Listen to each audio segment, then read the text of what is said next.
Kerukunan antar umat beragama merupakan fondasi penting dalam menciptakan masyarakat yang harmonis, adil, dan damai. Dalam kehidupan yang penuh dengan keberagaman, baik dari segi agama, budaya, maupun pandangan, membangun hubungan yang harmonis di antara pemeluk agama yang berbeda menjadi kebutuhan yang tidak bisa diabaikan. Saya David Batee dari Fakultas Informatika. Oleh sebab itu, saya ingin mengajak teman-teman di sini kita akan membahas terkait menciptakan kerukunan antar umat beragama, di mana kita akan melakukan sesi wawancara dan dijawab oleh saudara-saudari kita yang tentunya berbeda aliran kepercayaan dari kita dan dijawab oleh 5 orang yang berbeda dari agamanya.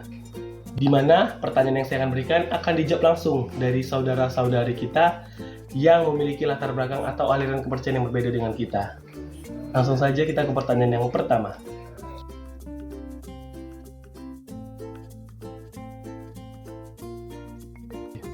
Tapi sebelum kita masuk dalam pertanyaan yang pertama, saya mengajak untuk teman-teman para narasumber untuk memperkenalkan diri terlebih dahulu. Halo, perkenalkan, nama saya Alvanis Majiana.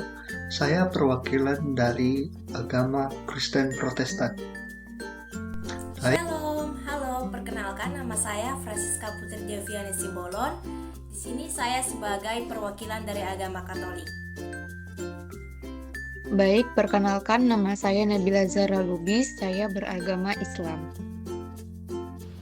Halo, nama saya Cindy Cynthia, saya adalah mahasiswa Universitas Microskill. Nama saya Kometi, saya beragama Hindu, saya berusia 21 tahun dan saya seorang mahasiswi. Terima kasih. Yang pertama, apa arti kerukunan antar umat beragama? Menurut saya itu, kerukunan antar umat beragama dalam pandanganku adalah berarti hidup berdampingan dengan penuh kasih, menghormati perbedaan keyakinan orang, dan tetap menjaga hubungan baik dengan sesama manusia.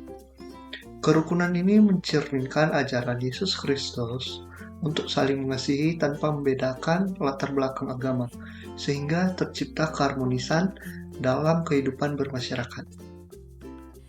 Kerukunan antar umat beragama itu adalah hubungan yang harmonis antara pemeluk agama yang berbeda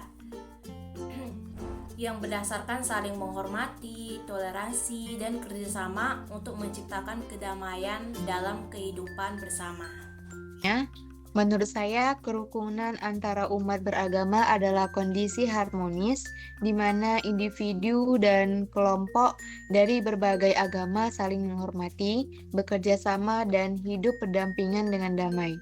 Kerukunan ini ditandai dengan sikap saling pengertian, toleransi, dan menghargai perbedaan keyakinan tanpa menimbulkan konflik atau diskriminasi. Kerukunan umat beragama adalah kondisi di mana umat atau pemeluk agama yang berbeda-beda itu dapat hidup berdampingan secara tentram, damai, saling menghormati, dan menghargai perbedaan keyakinan masing-masing. Menurut saya ini juga mencakup sikap saling toleransi, kerjasama, dan saling membantu tanpa adanya diskriminasi atau konflik yang tentu saja berdasarkan atas agama.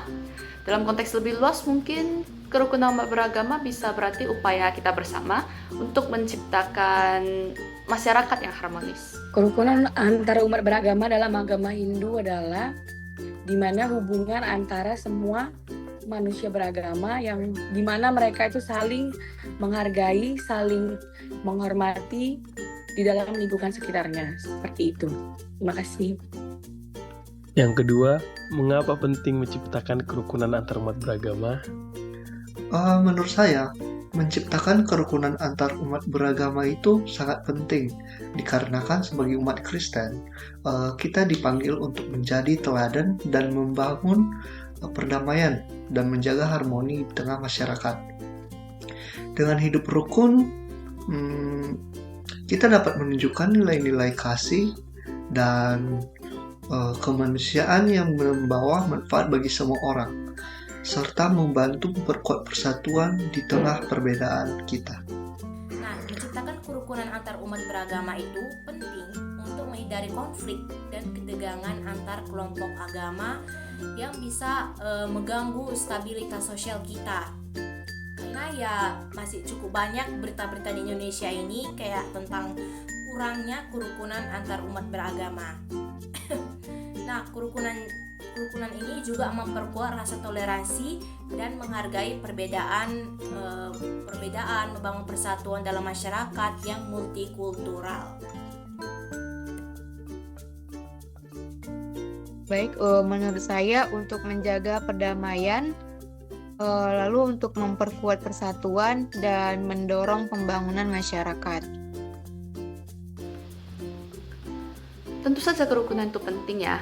Kalau gak rukun otomatis bakalan menyebabkan konflik antar berbagai pihak yang pastinya akan berdampak sangat signifikan terhadap persatuan dan kesatuan bangsa. Namanya bangsa Indonesia ini ya, terdiri dari beragam suku, agama. Kalau semuanya gak rukun dan hanya membela yang dalam konteks negatifnya itu, ya pasti bakalan terjadi konflik dan perpecahan dan menyebabkan hidupnya itu gak damai lagi, gak bakalan tentram lagi juga. Seperti contohnya misalnya di Bali. Di Bali ada nih kan namanya Nyepi. Nah, ibarat di Bali itu di Bali memang sih mayoritasnya nih beragama Hindu. Jadi kita yang beragama seperti Muslim, Kristen, Katolik dan yang lainnya tuh harus menghormati itu dan mereka tuh harus diam karena itu namanya Nyepi. Berarti itu sama aja dengan menghargai agama Hindu. Seperti itu contohnya.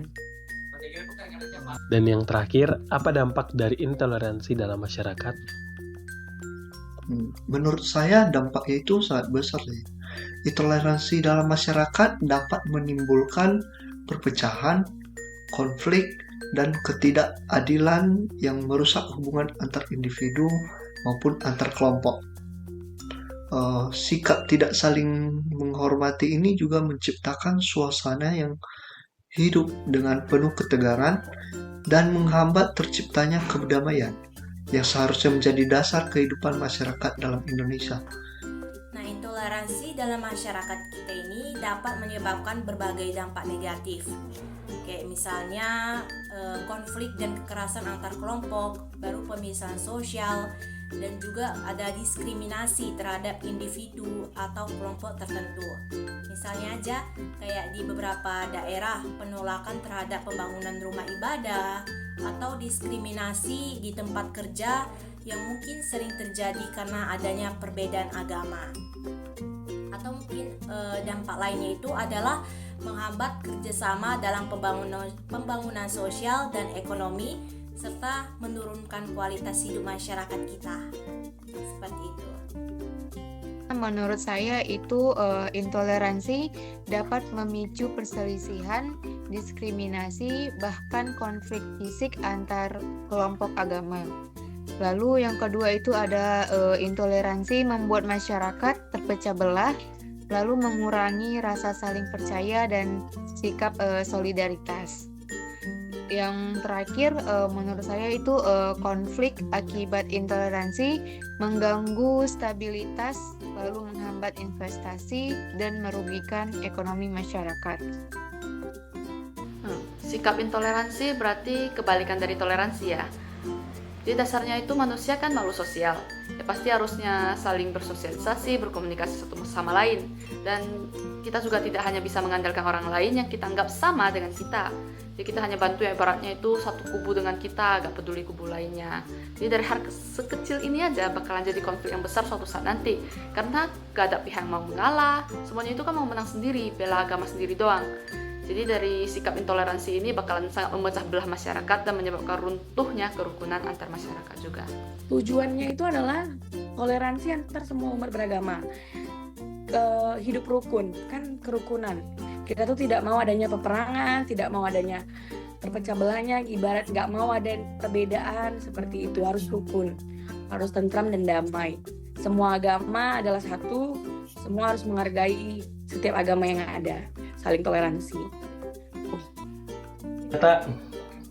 Ternyata jawabannya sangat-sangat baik, dan dimana semua jawaban yang telah kita dengar sama-sama teman-teman, itu semuanya untuk kebaikan antar umat beragama. Jadi dari jawaban-jawaban yang telah kita dengar, ternyata semua agama itu mengajarkan hal-hal yang baik, di mana terkadang hal diskriminasi itu ditimbulkan oleh oknum-oknum yang tidak bertanggung jawab namun mengatasnamakan suatu agama tertentu. Jadi dari sini teman-teman, jika kita ingin menciptakan hubungan antar umat manusia yang lebih harmonis lagi, terutama yang berbeda agama dari kita, berbeda aliran kepercayaan dari kita, itu dimulai dari kitanya sendiri dulu. Apakah kita udah sudah memberikan teladan yang baik dari ajaran yang telah kita dapat. Jadi sekian wawancara yang telah saya lakukan. Sekali lagi saya ucapkan terima kasih untuk para teman-teman narasumber. Saya David Batee. Terima kasih and God bless you all.